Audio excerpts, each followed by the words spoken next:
Hello বন্ধুরা, কেমন আছেন সবাই? আশা করছি সবাই খুব ভালো আছেন আর আমিও খুব ভালো আছি। আজকে আমি যাব হুগলি জেলার দাঁতপুর থানার অন্তর্গত বিশ্ব ইস্তেমায়। আসসালামু আলাইকুম বন্ধুরা। ফাইনালি আজকে আমি পৌঁছে গেছি হুগলি জেলার পৈনানে অবস্থিত দাঁতপুর থানার অন্তর্গত বিশ্ব ইস্তেমায়। আমি বিশ্ব ইস্তেমায় কিভাবে প্রবেশ করেছিলাম সেটা আপনাদের ক্ষেত্রে জানিয়ে দেওয়া একান্ত প্রয়োজন। আমাদের পাড়ার ছেলেরা মিলে সবাই কিছু পয়সার বিনিময়ে ছোট হাতি গাড়ি করে এই ইস্তেমার ময়দানে পৌঁছেছিলাম।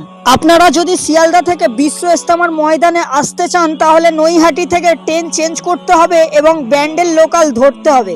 ব্যান্ডেল লোকাল ধরে আপনি ব্যান্ডেল স্টেশন নেমে যাবেন। ওখান থেকে বাস বা যে কোনো অটো আপনাকে এই ইস্তেমার ময়দানে পৌঁছে দেবে। আপনি হাওড়া থেকে আসতে চাইলে আপনাকে সিঙ্গুর স্টেশনে নামতে হবে। ওখান থেকে যে কোনো গাড়ি পেয়ে যাবেন এই ইস্তেমার ময়দানে প্রবেশ করার জন্য। হুগলি জেলার পৈনানে ভাই বিশ্ব ইজতেমা, হুগলি জেলার দাঁতপুরেতে বিশ্ব ইজতেমা। জানুয়ারির 2, 3, 4 শুক্র শনি রবি আসবে কত দিনের দায়ী লাখো মুরব্বি। জানুয়ারির 2, 3, 4 শুক্র শনি রবি আসবে কত দিনের দায়ী লাখো মুরব্বি।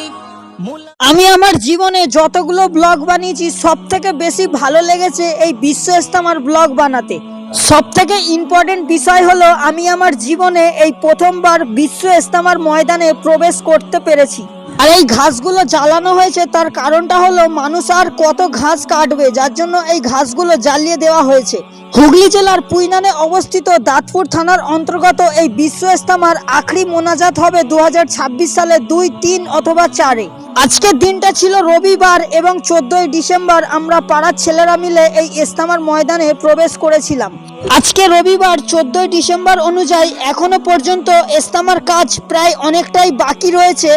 আপনাদের মধ্যে থেকে যারা যারা ইস্তেমায় আসতে চাইছেন তারা তাড়াতাড়ি চলে আসুন এবং ইস্তেমার কাজে সহযোগিতা করুন।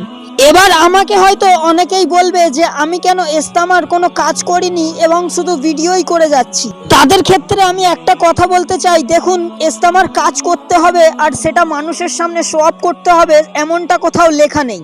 আমি এই বিশ্ব ইস্তেমার কাজে সহযোগিতা করেছিলাম, কিন্তু সেটা আমি কোনো রকম ক্যামেরা ফুটেজ তুলে ধরার চেষ্টা করিনি, কারণ আমার এটা একদমই পছন্দ নয়। আর এই যে হাইড্রেনটা তৈরি করা হয়েছে, যে সমস্ত মুসল্লিরা অজু করবেন এই হাইড্রেনের মধ্যে পানি চলে যাওয়ার ব্যবস্থা করা হয়েছে। এই বিশ্ব ইস্তেমায় আহত প্রত্যেকটা মুসল্লিদের জন্য থাকার ব্যবস্থা করা হয়েছে। এই ইস্তেমায় শুধু দেশের মানুষ আসবেন না, বিদেশে বিভিন্ন জেলায়, রাজ্য, শহর থেকে সব জায়গার মানুষ এই ইস্তেমায় আসবেন।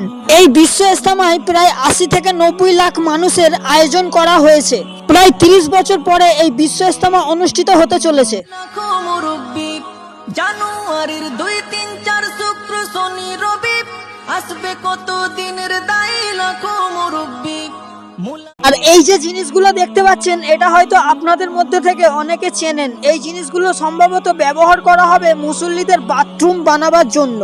এখানে অনেকে এসেছেন, রান্না বাড়া করছেন এবং এখানে কাজও চলছে, মানে অজুখানা তৈরি করার কাজ চলছে। আপনারা হয়তো দেখতে পাচ্ছেন। হুগলি জেলার এই বিশ্ব ইস্তেমায় প্রায় 80 থেকে 90 লাখ মুসল্লি আসবেন এবং মহান আল্লাহ তাআলার কাছে আখরি মোনাজাত করবেন। আপনাদের মধ্যে থেকে যারা যারা এই বিশ্ব ইস্তেমায় এসেছিলেন এবং এই বিশ্ব ইস্তেমার কাজে সহযোগিতা করেছিলেন তারা আমাকে একবার কমেন্ট করে জানিয়ে দেবেন। আমাদের প্রত্যেকটা মুসলমান ভারতবাসীদের কাছে একটা গর্বের বিষয়, প্রায় 30 বছর পরে এই বিশ্ব ইস্তেমা অনুষ্ঠিত হতে চলেছে। আমি যখন এই ইস্তেমার ময়দানে প্রবেশ করেছিলাম তখন আমার মনটা এত খুশি হয়ে গেছিল, সেটা আপনাদের আমি কিভাবে বোঝাবো সেটা আমি বুঝতেই পারছি না। আরও একটা সব থেকে ইম্পর্টেন্ট বিষয় হলো এই বিশ্ব ইস্তেমার ময়দান কোথায় শেষ হয়েছে সেটা আমি বুঝতেই পারছি না। যত এগিয়ে যাচ্ছি ততই যেন শেষ আর হচ্ছে না। আমি গুগল থেকে রিসার্চ করে দেখেছি হুগলি জেলার এই বিশ্ব ইস্তেমা প্রায় 160 একর জমি নিয়ে অনুষ্ঠিত হতে চলেছে। যারা যারা কলকাতা থেকে আসতে চাইছেন, ভাবছেন এই বিশ্ব ইস্তেমাটা অনুষ্ঠিত হবে এবং এটা অনেক দূরে, তাদের ক্ষেত্রে আমি বলতে চাই এটা কিন্তু বেশি দূরে নয়। কলকাতা থেকে মাত্র 40 কিলোমিটার দূরে এই বিশ্ব ইস্তেমা অনুষ্ঠিত হবে। এই হুগলি জেলার বিশ্ব ইস্তেমার আখরি মোনাজাতের টাইমটা আমি আরো একবার আপনাদের বলে দিতে চাই। 2026 সালে 2, 3 অথবা 4-এ আখরি মোনাজাত অনুষ্ঠিত হবে। আর এই যে গাড়িটা দেখতে পাচ্ছেন, এই গাড়িতে করে আমরা এসেছিলাম। এই গাড়িটা কিন্তু খুবই সুন্দর লেগেছিল, খুবই স্মুথ চলেছিল রাস্তায়, কোনো রকম প্রবলেম আমরা দেখতে পাইনি এই গাড়িটার মধ্যে। তো বন্ধুরা, আমি আমার ব্লগের প্রায় শেষ পর্যায়ে চলে এসেছি। তো আজকে ব্লগটা যদি আপনাদের ভালো লাগে তাহলে একটা লাইক, একটা কমেন্ট নিশ্চয়ই করে দেবেন। যারা যারা এই বিশ্ব ইজতেমায় দূর দূরান্ত থেকে আসবেন তারা তাদের পরিচয়পত্র নিশ্চয়ই কাছে রেখে দেবেন। সো আজকে ব্লগ এতটুকুই ছিল, ততক্ষণের জন্য টাটা, বাই বাই।